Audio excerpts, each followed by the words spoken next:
Boas-vindas a você, Panda na área, trazendo mais um conteúdo para o seu dia a dia, porque se é problema seu, é problema nosso.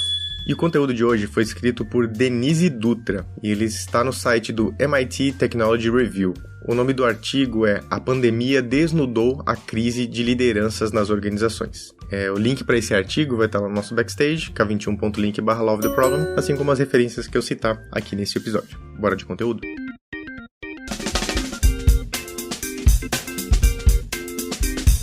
Muito antes da pandemia, já se notava uma crise pela falta de verdadeiras lideranças em todos os âmbitos da sociedade. Governos, política, organizações públicas e privadas e até nas famílias, que em maior ou menor grau ocorre também em diversos países mundo afora. A pandemia acelerou o futuro, exacerbando a importância da transformação digital no modus operandi da sociedade como um todo. E isso trouxe à tona um outro fato. A liderança que já existe está em crise. Liderança é um dos temas mais publicados no mercado editorial. Aqui trata-se liderança como capacidade de influenciar para a consecução de determinado objetivo, com base no relacionamento, no exemplo, na inspiração. Não é posição hierárquica, tampouco o uso legítimo da autoridade na gestão em busca de resultados. Nesse sentido, sabe-se que nem todo gestor é líder e que há líder que não tem autoridade formal para fazer a gestão. Considera-se que a liderança pode ser desenvolvida, como defendem diversos autores, e que exige um conjunto de competências, conhecimentos, habilidades e atitudes. Aqui é o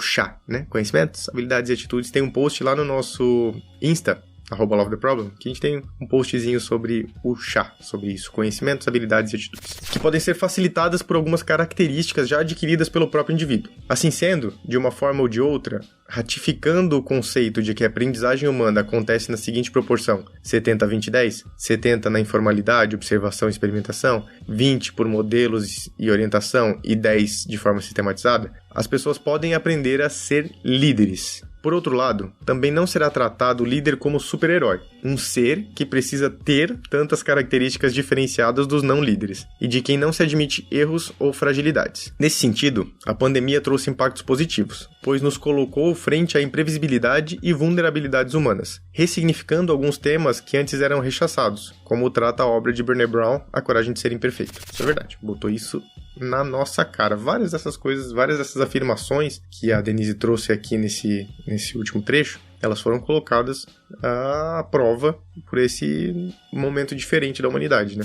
A imperfeição, a falta de controle, a ansiedade pelo futuro, o medo da doença, da morte, da perda do trabalho, as dificuldades para se adaptar às novas formas de trabalhar, estudar, consumir, se relacionar, enfim, toda essa profusão de sentimentos e emoções colocou as lideranças frente às seguintes questões. Estávamos preparados para lidar com essa nova realidade? Temos as competências necessárias? A pandemia impôs novos modelos de trabalho, especialmente o modelo remoto. Fez com que gestores que funcionavam no paradigma do comando e controle precisassem mudar seu modelo de gestão para relações de confiança e acompanhar mais resultados e menos processos. Isso colocou em xeque a qualidade dos relacionamentos entre gestores e geridos, quando a comunicação assertiva e transparente se mostrou cada vez mais necessária para a construção da relação de confiança. Por outro lado, a tal qualidade dos relacionamentos também exige outra habilidade essencial na comunicação, a chamada escuta ativa. Como diria nosso grande escritor Rubem Alves, os indivíduos são muito preocupados com a oratória, mas trabalham pouco a escutatória, conhecida a crônica do citado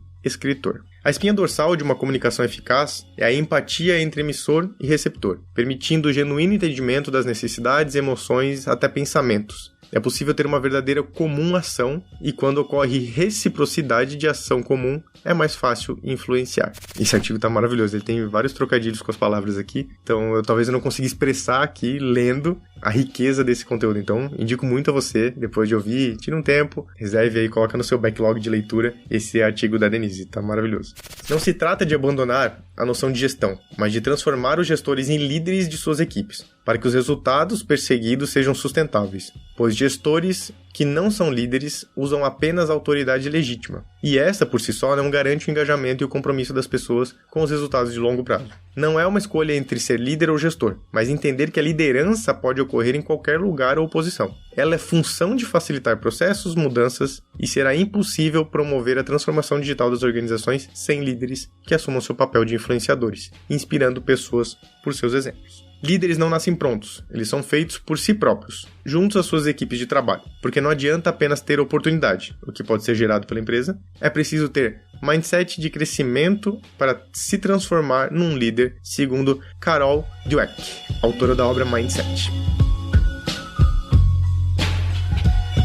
Em Pipeline de Liderança, Ram Charan e Stephen Drotter apresentam um modelo de desenvolvimento do potencial de liderança em que cada passagem requer que as pessoas adquiram uma nova forma de liderar em 3 diferentes aspectos. Primeiro, as competências necessárias para executar novas responsabilidades. Segundo, as aplicações do tempo que orientará o trabalho do líder. Terceiro, os valores profissionais, aquilo que as pessoas acreditam ser importante e passa a ser foco das ações nessa nova etapa. A maioria dos profissionais inicia sua carreira num papel primordialmente mais técnico, no qual aplica suas competências específicas de determinada formação ou experiência profissional, contribuindo com a realização de um trabalho que tem objetivos e prazos geralmente definidos por terceiros. Aplica seu tempo no planejamento, no conteúdo, na qualidade de sua entrega e está focada na adaptação à cultura da empresa, no seu padrão de desempenho e na colaboração com os demais. Quando essa pessoa demonstra eficácia e eficiência nesse papel e potencial para ser desenvolvido, geralmente é convidada para assumir um papel de liderança. Ocorre que as características que levaram ao sucesso nesse patamar não vão garantir o sucesso diante dos desafios que o novo pipeline traz. As pessoas de desempenho mais elevado muitas vezes relutam em mudar, porque preferem realizar as atividades que já lhes renderam sucesso, segurança e conforto profissional. Para os autores da obra Pipeline de Liderança, citada anteriormente, a mudança mais difícil é da passagem de função meramente operacional, ou seja, a gestão de si, para a gestão do outro. Esses profissionais precisam aprender a valorizar o trabalho de gestão, planejar, organizar, coordenar, controlar, medir, coaching, etc. E entender que esse trabalho de ajudar a equipe a ser produtiva passa a ser mais importante do que ser ele próprio produtivo. Só vai conseguir orientar, desenvolver e gerenciar a atividade do outro quem conhece os princípios de gestão e desenvolve tais habilidades. No entanto, as competências mais críticas relacionadas a esta passagem do Pipeline 1 para o 2 são a autoconsciência e a autogestão. 2 pilares da inteligência emocional. Inclusive, a gente tem um episódio aqui no Love the Problem sobre inteligência emocional. Vou deixar o link para vocês lá no nosso backstage, k21.link/LoveTheProblem. Segundo Daniel Goleman, conhecido autor sobre o tema, os líderes de elevada autoconsciência emocional se mantêm em sintonia com seus sinais internos, reconhecendo como seus sentimentos os afetam e ao seu desempenho profissional. E também permanecem em harmonia com seus valores básicos, e não raro conseguem enxergar uma situação por trás de um cenário complexo. São pessoas francas e autênticas, capazes de falar abertamente sobre suas emoções e com convicção sobre suas metas e ideias. Entretanto, a autoconsciência possibilita ao líder pedir ajuda quando precisa se concentrar em cultivar novas habilidades de liderança. Cabe aqui a analogia com os protocolos de segurança dos voos. Em situações de falta de oxigênio, primeiro a máscara em você, para depois ajudar o outro. Certamente, esses atributos ajudam a manter coerência entre discurso e ação, geram credibilidade na figura do líder, requisito fundamental para influenciar pessoas. Aspecto essencial da verdadeira liderança. Para ter coerência, o líder precisa que a sua vida tenha um propósito claro. Em Liderança e Propósito, Fred Kaufman afirma que o sucesso é como a felicidade. Não pode ser buscado de forma direta. Você precisa viver uma vida de sentido e propósito, precisa buscar significado, autorrealização e autotranscendência, não só para si mesmo, mas para todos que trabalham com você. Para Kaufman, liderança é conseguir o impossível e merecer o que é de graça. O compromisso íntimo dos seguidores pode ser inspirado apenas pela crença de que, dando o que tem de melhor, a empresa vai melhorar as suas vidas. A liderança não tem nada a ver com autoridade formal, ela tem a ver com autoridade moral. Mentes e corações não podem ser comprados ou coagidos, devem ser merecidos e conquistados, afirma Kaufman. Líderes transcendentes trabalham para coordenar os propósitos individuais daqueles a seu serviço em um propósito maior, coletivo, que torna cada pessoa também maior. Mais de 2 anos de pandemia, ainda não se está totalmente livre desse elemento desencadeador de mudanças tão expressivas no modo de viver da humanidade. Ainda se está buscando formas de enfrentar a crise. Nesse caso, não a sanitária, a econômica, nem a crise política, mas a de liderança. Ainda há mais perguntas do que respostas, mas sabe-se que não há mais espaço para a gestão pautada apenas na autoridade instituída, e sim na verdadeira liderança. As pessoas querem ser parte dos processos decisórios, querem ser ouvidas, querem experiências que as conectem com seus propósitos. E as lideranças desse mundo, que a cada dia torna-se mais digital, precisam ter muito mais do que a literacia digital com conhecimento e habilidades no manejo de novas ferramentas tecnológicas, mas fundamentalmente mudança de mindset. Não dá para agir diferente pensando como antes.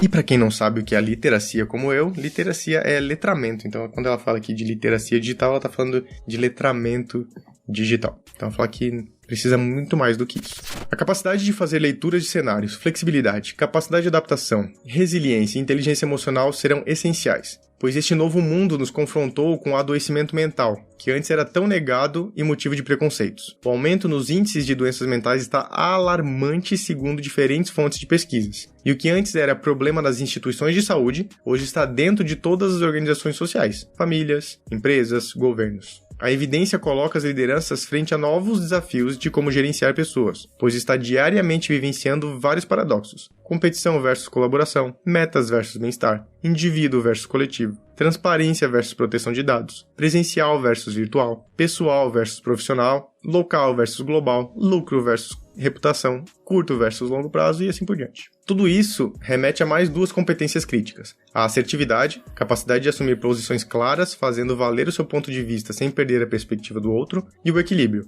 Para o caso de não caber posições claras, será preciso equilibrar, será preciso ter o melhor de cada lado para não se incorrer risco de se ter o pior de um dos dois lados em questão. O equilíbrio fundamenta-se no emocional, mas estende-se à autogestão, à integridade, ao alinhamento com valores. Só faltou citar o Frederic Laloux aqui no negócio. A crise gerada pela pandemia certamente pode ser entendida como uma oportunidade para a evolução das verdadeiras lideranças, podendo constituir-se numa alavanca para ajudar a solucionar a crise de falta de lideranças. Pois além de líderes mais evoluídos, temos a possibilidade de surgimento de novas lideranças, quer pelo processo de autodescoberta, quer pela identificação de novos talentos. Já que as lentes de busca podem ter mudado também. A necessidade de incorporar cada vez mais tecnologia, colocando o ser humano definitivamente no centro das organizações, pois as vulnerabilidades nos humanizam. Belo texto. Eu fiquei com várias coisas que eu queria comentar aqui, mas eu achei que a Denise foi perfeitamente precisa no que ela trouxe. Eu acho que o texto dela é suficiente para qualquer reflexão aqui. Então, só reforçando, o post foi produzido pela Denise Dutra. Ela é doutora em administração, consultora, coach, professora convidada da FGV e colunista no MIT Technology Review do Brasil. Então, belíssimo artigo da Denise Dutra. Se você quer encontrar algumas formas, talvez, de poder desenvolver essa liderança, você pode dar uma olhadinha lá no nosso backstage. Eu vou deixar o link para o Certified Exponential Leader da K21. Então lá você tem conteúdos que podem te ajudar nesse desenvolvimento como liderança. Se apoiar um pouco nessa jornada que a Denise traçou, que a gente de fato está vivendo e ainda vai viver cada dia mais. Um beijo para você e até o próximo.